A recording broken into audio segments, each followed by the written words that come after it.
সবাইকে এডু পরিবারে স্বাগত জানাচ্ছি। আশা করি তোমরা সবাই অনেক ভালো আছো। আমি রুবাইয়া আক্তার।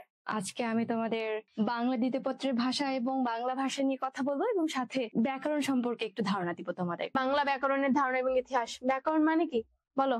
বিশেষভাবে বিশ্লেষণ মানে কি? তুমি যে বাংলা ভাষায় কথা বলছো, লিখছো, এটা আসলে সুনির্দিষ্ট কিনা। ভাষার জন্য আসলে ব্যাকরণ তৈরি হয়েছে সুন্দরভাবে, ব্যাকরণের জন্য ভাষা তৈরি হয় নাই।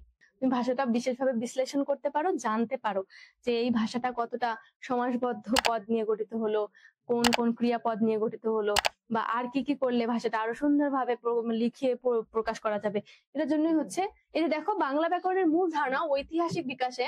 দেখো, মূল ধারণা ঐতিহাসিক বিকাশ এবং ভাষার উন্নয়নে এর গুরুত্ব। ভাষার উন্নয়নে আমরা বলছি না, ভাষা প্রতিনিয়ত চেঞ্জ হচ্ছে, পরিবর্তন হচ্ছে। এখন আমরা হচ্ছে সাধুরীতি যে এরকম তৈরি করলাম, এটা আসলে ব্যাকরণের নিয়ম অনুযায়ী। এই যে বললাম না একটু মানে প্রথমেই বলেছিলাম যে অনেক বানান পরিবর্তন করা হয় কিভাবে, এই যে ব্যাকরণের কারণে। অনেক সময় ব্যাকরণ গুলো প্রতিনিয়ত ভাষাকে বিশেষভাবে বিশ্লেষণ করা হয়। অনেক ধরনের ব্যাকরণবিদ আছে, তারা ভাষাকে প্রতিনিয়ত বিশ্লেষণ করার মাধ্যমেই হচ্ছে ভাষার উন্নয়ন করে। ভাষা প্রতিনিয়ত পরিবর্তন হচ্ছে। ওই যে বললাম, ভাষা নদীর মতো বহমান, ভাষা প্রতিনিয়ত পরিবর্তন হয়। সো ভাষার উন্নয়নে ব্যাকরণের গুরুত্ব অপরিসীম। ভাষাকে যদি তুমি আরো উন্নত করতে চাও, ভাষার হচ্ছে শব্দ তোমাকে ডিকশনারি বানাতে হবে। তারপর হচ্ছে ভাষার ব্যাকরণ অনেক বেশি ভালোভাবে হচ্ছে লিখে তোমার জানাতে হবে। যেমন হচ্ছে আমাদের বাংলা একাডেমি আছে, বাংলা একাডেমি থেকে কিন্তু আমাদের বাংলা ভাষা আরো সুন্দরভাবে প্রতিনিয়ত চলছে গবেষণা, যে বাংলা ভাষাকে আরো কত সুন্দর মানে তোমার হচ্ছে উন্নত করা যায় পৃথিবীর।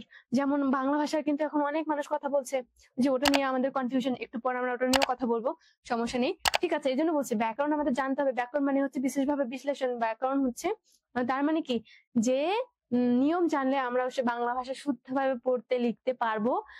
সেটাই হচ্ছে মূলত ব্যাকরণ। সো এটা একটা ব্যাকরণ হচ্ছে একটা নিয়ম। আগে ভাষা এসেছে, আমরা কথা বলে শিখেছি, তারপর ভাষার উপর নির্ভর করে ভাষাকে বিশেষভাবে বিশ্লেষণ করার জন্যই মূলত ব্যাকরণ এসেছে। ব্যাকরণের মৌলিক ধারণা, ভাষার সংবিধান। ব্যাকরণ হচ্ছে ভাষাকে বিশেষভাবে বিশ্লেষণ করে। এখন ব্যাকরণকে কিন্তু ভাষার সংবিধান বলা হয়। আমরা কি জানি সংবিধানে সব নিয়ম কানুন লেখা থাকে, তো ব্যাকরণও হচ্ছে ভাষার সংবিধান। মানে কি, ভাষার সব নিয়ম কানুন এই ব্যাকরণে থাকে, সেই জন্য ব্যাকরণকে ভাষার সংবিধান বলা হচ্ছে। ব্যাকরণ কিন্তু ভাষাকে জীবন্ত করে। এই যে ভাষা এরকম কেন, এই ভাষায় হচ্ছে সাধুরীতি, চলিত রীতি, তারপর হচ্ছে পদ কোনগুলো, ক্রিয়া কোনগুলো সুন্দরভাবে বর্ণনা করে তারপর না আমরা জানতে পারছি। এই যে ভাষা নদীর মতো প্রবাহমান, প্রতিনিয়ত নিয়ম কানুন জেনে যখন আমরা ভাষা শিখছি, তখন কিন্তু আরো ভালোভাবে শুদ্ধভাবে ভাষা বলতে পারছি। এই জন্য বলছে ব্যাকরণ হচ্ছে ভাষার সংবিধান, ভাষাকে জীবন্ত করে। আর একটা বলছে অভ্যন্তরীণ শৃঙ্খলা বিশ্লেষণ করে। মানে কি, একটা তুমি লাইন বললা, কিন্তু ওটার সাথে আরেকটা লাইন যে সংযুক্ত হয়ে একটা নতুন লাইন তৈরি করেছে। সেটার যে ভিতরে যে শৃঙ্খলা, মানে একের পর এক। আমি যদি বলি আমি ভাত খাই, আমি খাই ভাত, একই হলো না, শৃঙ্খলাটা মেনটেন হলো না। সেজন্য অবশ্যই শৃঙ্খলা মেনটেন করতে হবে। আমরা ব্যাকরণ শিখলেই শৃঙ্খলা বজায় রাখতে পারবো। ঠিক আছে, এই জন্য বলছে ব্যাকরণের মৌলিক ধারণা বাংলা এইটাই, ভাষার সংবিধান, ভাষাকে জীবন্ত করে এবং অভ্যন্তরীণ শৃঙ্খলা বিশ্লেষণ করে। ওকে, দেখো এখানে বলছে ব্যাকরণের ইতিহাস। অনেক ধরনের ব্যাকরণবিদ আছে, প্লেটো, এরিস্টটল, পানিনি, তারপর হচ্ছে প্রিস্কিয়ান্স, আরো অনেক মানুষ আছে। ওকে, দেখো এখানে ওভারঅল কি বলেছে, আজকে আমরা কি কি শিখেছি। ভাষা মনের ভাব প্রকাশের মাধ্যম, ব্যাকরণ ভাষার সংবিধান। ব্যাকরণ না জানলে আসলে ভাষা শুদ্ধভাবে বলতে পড়তে লিখতে পারবো না আমরা। আর বাংলা বৈচিত্র্যময় এবং বৈচিত্র্যপূর্ণ এবং ঐতিহ্যবাহী, যেহেতু আমরা বাঙালি ভাষাভাষী মানুষ।